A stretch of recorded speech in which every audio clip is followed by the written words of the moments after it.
Hey guys, Mr. Milton here. Today we're going to talk about classifying quadrilaterals. At the end of this video, you should be able to classify quadrilaterals, and you should be able to use the characteristics of special quadrilaterals to find missing side lengths and angle measures. A lot of vocabulary here, so make sure after you write this down and do these notes that you're looking over this throughout the unit. Okay, a quadrilateral is a four-sided polygon. Four-sided polygon. There are many types of quadrilaterals with defining characteristics. So all these things that we're going to go into are more specific quadrilaterals. Okay, the first and most broad category is going to be parallelograms. A parallelogram is a quadrilateral with both pairs of opposite sides parallel. Okay, and you'll usually see that sketched similar to this. Have those arrows, remember, that indicate parallel, and now these arrows indicate that those two sides are parallel. So we have two pairs of opposite sides parallel, or both pairs of opposite sides parallel. A rhombus is a parallelogram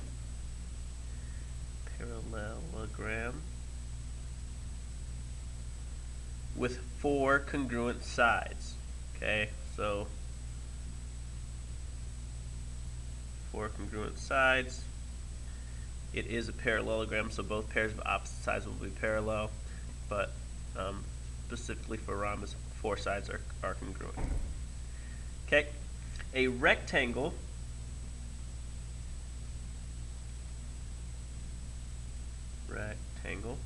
is a parallelogram with four right angles. So a lot of times you'll see that marked off like this. Four right angles. And then finally, in the parallelogram family, a square. And a square is a parallelogram that has both four congruent sides and four right angles. Okay, so a lot of times you'll see that marked with all four sides indicated to be congruent and the angles indicated to be 90-degree angles. Notice there's a difference between a rectangle and a square, since that the rectangle has all four sides the same, or sorry, square has all four sides the same and the rectangle does not. So make sure that you're not breezing by this too quickly, especially since you might think you kind of have more of an understanding than you do. Okay. Alright. Next, outside of the parallelogram family, so this is all kind of one family in the same branch. Going past that branch, we're going to go into the kites. Okay, a kite is a quadrilateral with two pairs of adjacent sides congruent and no opposite sides congruent. Okay, and so what that will look like, adjacent, remember, means next to. So two sides that are next to each other congruent, right here, right here. So we have two pairs of adjacent congruent sides and no opposite congruent sides. So this side's not congruent to its opposite, this side's not congruent to its opposite. Okay, that's a kite. A trapezoid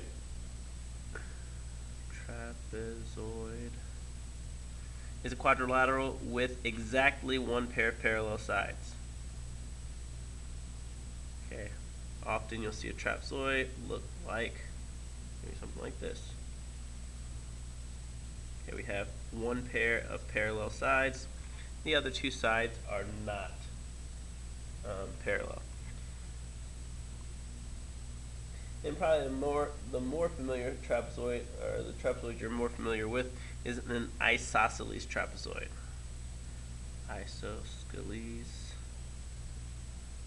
Okay, trapezoid is a trapezoid whose opposite sides, or sorry, non-parallel sides is better. Non-parallel sides are congruent. Okay, and usually that is, we'll just give it a general picture like this. Okay, so this is a trapezoid, has parallel sides here, non-parallel sides marked as congruent. Okay, so these are the types of quadrilaterals you should be able to identify based off this characteristics: parallelogram family, kites, and then the trapezoid family. Okay. Alright, so in this example down here at the bottom of this page, towards the bottom of the page, we're asked to identify or classify the quadrilateral below in as many ways as possible. Okay, so what is the most precise name for the figure above? Well, we have four sides that are congruent to each other. Okay, and the list that we have up here, the things that can fit into that category are squares and rhombuses or rhombi and parallelograms. So it says use as many names as possible, and so what that really means is we're going to try to make sure we go from the general to specific. So in general, we wouldn't say quadrilateral because it already told us it's a quadrilateral. Okay, so we don't have to say that, but we'll say it's a parallelogram. Parallelogram. Okay, and we'll say it's a rhombus because it has four congruent sides. Now, we cannot say that it's a square because it doesn't have four right angles. And now it says, what is the most precise name? The most precise name here will be rhombus. Okay, and we'll look at a kind of what I'll call a quadrilateral family tree together, so that we can see why that's the most precise name, or we'll talk a little bit more about that there. Okay, but a rhombus is a type of parallelogram. Remember, a parallelogram has opposite sides. A rhombus is a parallelogram with four congruent sides. So it's even more specific than just parallelogram.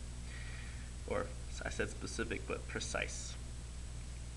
Okay, find the values of the variables given that the figure is a rectangle. Okay, so here, important information, it's a rectangle. What do we know about rectangles? Well, we should know that it has four right angles. So each of these angles is 90 degrees. And so now that they told us that they're 90 degrees, I can say, okay, well, this is 90. 3y plus 12 equals 90.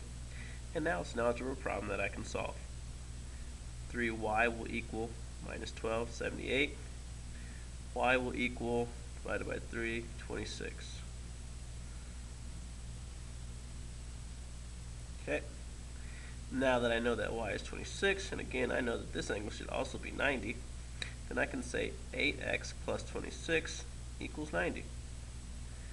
8x then should equal 64. Yep, divided by 8, x equals 8.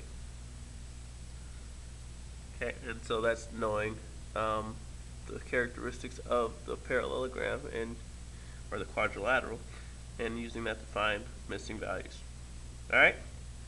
Again, remember, it's not just enough to write these down. You need to make sure that you look at these definitions and kind of commit them to your memory so that you have a working definition of these figures. And that should be it. Now you should be able to classify quadrilaterals and use the characteristics to find missing side lengths and angle measures. Alright, see ya.